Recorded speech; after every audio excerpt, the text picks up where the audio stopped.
if Kamala becomes the first female president, there are so many women who are looking for that inspiration, specifically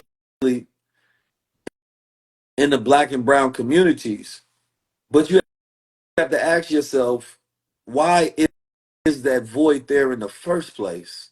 And the goal should be filling that void by restoring a real culture so that you're not looking for government, a government role, right, to do what your culture is supposed to do. That feeling of empowerment should be within self. When Obama first ran, and he ran on things that we believed in, and we was always saying, man, a black president is gonna be everything. We gonna feel that. It will be empowering.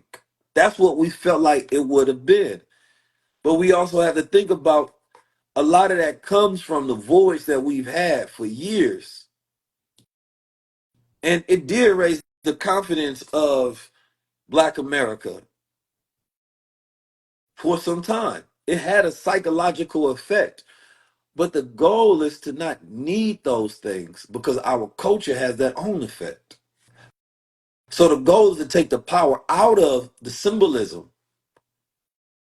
But that only happens when we have a culture of substance. It only happens when we have a culture of substance. So there are groups that I like New Era Detroit. I like the brothers with the NOI with the Saviors Tour, right? Because they're really going into the communities and focusing on saving us and helping us save ourselves, rather. That's right. Because what is not truly being addressed is the mental illnesses of Black men in America. And it's hard for me to focus on any other aspect of a problem because I see so much illness in Black men that are close to me. Every month, there's another Black celebrity male dying of cancer or some other illness that could have been avoided. I see so many of our brothers that are on drugs, right? That have mental illnesses or that are in prison, and there's just this constant cycle. And I can't act like that's not the biggest problem in my reality. Because as a Black man, if Black men are not held high, then there's nothing to look forward to. There's no power. We have to be completely confident in our own leadership, power, and force. Because then our women can't even rest. And I speak from such a personal place of literally seeing my own brothers, you know what I mean, in those positions, my blood brothers. So my fight is a very personal fight to see us restore ourselves. And that is no dependency upon nobody else. That's something that we got to get together. And what I try to do is keep us focused on what our collective responsibility, what our self responsibility is, right? Our self-reliance, because there ain't gonna be nobody that changed that outside of us. And I don't like to see so many of us start to have so much faith in a system that works very well against you. Because you can't tell me that what's happening right now is making Black men more respected and powerful. And yes, I'm very selfish with that agenda. And if you're not with that, then you're not with me. You know? But if you with that, then let's lock in. You know? If you with that, then lock in with me. you know? And that's why I say the same way that we can speak about white leadership, I would never see, and this would be my challenge to y'all. Like, I bet you $1 billion, those same people that can post a picture of Kamala Harris and Donald Trump will never post a picture of Minister Farrakhan and say I support him no matter what. And this is why growing up my whole entire life, every time it gets to political season, I see the type of support that we should be giving each other. And that's why I focus outside of the political circus and theater, because I'm like, y'all don't understand. Like when Martin Luther King was saying turn the other cheek and like love thy enemy and all of that was supposed to be directed towards us. But we can't do that. And that's a living legend. But imagine how much we can change overnight with that without even a single policy changing. The world would change overnight. So y'all gotta it's hard for me to have a serious conversation with people who tell me to support somebody else but can't support me. And when I say me, I'm talking about black men, black leadership.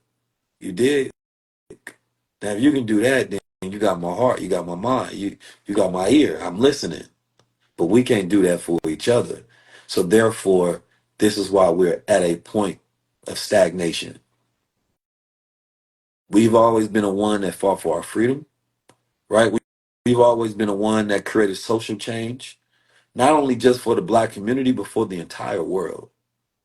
And so, as a black man, specifically, I'm here to keep us focused on what we can do, regardless of the system, because I can't control Goliath. I can't control the outcome of the popular and the electoral vote. My influence is best used in making sure that we are restored and we show up as our best and we save ourselves.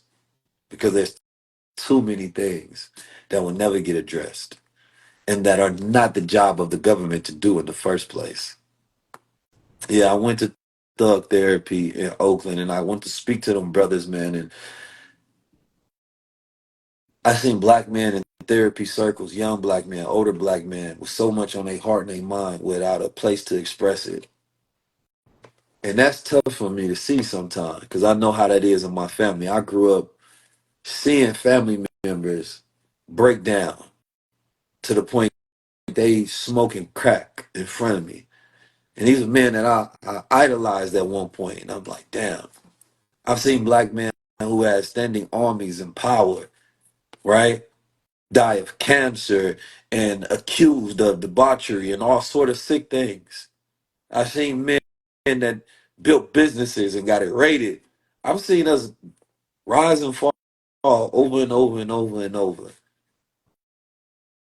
Yes, I'm sure as a white man, as a brown man, as an Indian man, you want to see your people win. You want to see your people at the top. I got to respect that. As a black man, it has to be respected as well when we want to see us win.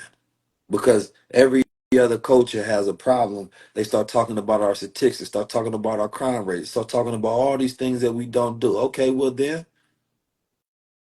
if you're really against those things, then you should be in support of somebody who's working to change those things.